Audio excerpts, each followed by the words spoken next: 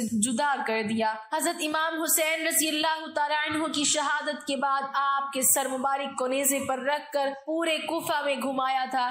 آپ رضی اللہ تعالیٰ عنہ کے سر مبارک کو گلی گلی میں گھما کر جلوس نکالا گیا تھا۔ کربلا کی اس جنگ میں حضرت امام حسین رضی اللہ تعالیٰ عنہ کے گھر والوں میں سے صرف آپ کی ایک اولاد ہی بچی تھی جن کا نام حضرت زین العابدین تھا۔ اس کے علاوہ حضرت امام حسین کے تمام عورتوں کو قیدی بنا کر کوفہ شہر لایا گیا تھا۔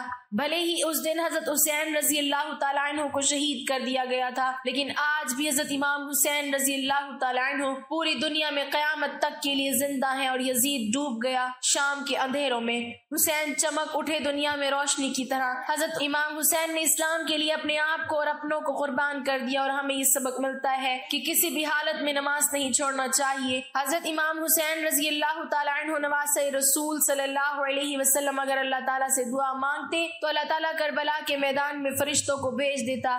اگر امام حسین رضی اللہ تعالیٰ عنہ اللہ تعالیٰ سے پانی مانگتے تو اللہ تعالیٰ بارش برسا دیتا، لیکن حضرت امام حسین نواسۂ رسول صلی اللہ علیہ وسلم نے اللہ تعالیٰ کو راضی کرنے کے لیے اپنا سر سجدے میں کٹا دیا اور اللہ تعالیٰ کو راضی کر لیا۔ حضرت حسن رضی اللہ تعالیٰ عنہ آخری لمحہ حیات تک اپنے جد بزرگوار کے جوار میں خاموشی اور سکون کی زندگی بسر کرتے رہے۔ 50 ہجری میں کسی نے آپ کو زہر دے دیا، قلب و جگر کے ٹکڑے کٹ کٹ کر گرنے لگے۔ جب حالت زیادہ نازک ہوئی اور زندگی سے مایوس ہو گئے تو حضرت حسین رضی اللہ تعالیٰ عنہ کو بلا کر ان سے واقعہ بیان کیا۔ انہوں نے زہر دینے والے کا نام پوچھا، فرمایا نام پوچھ کر کیا کرو گے؟ عرض کیا قتل کروں گا۔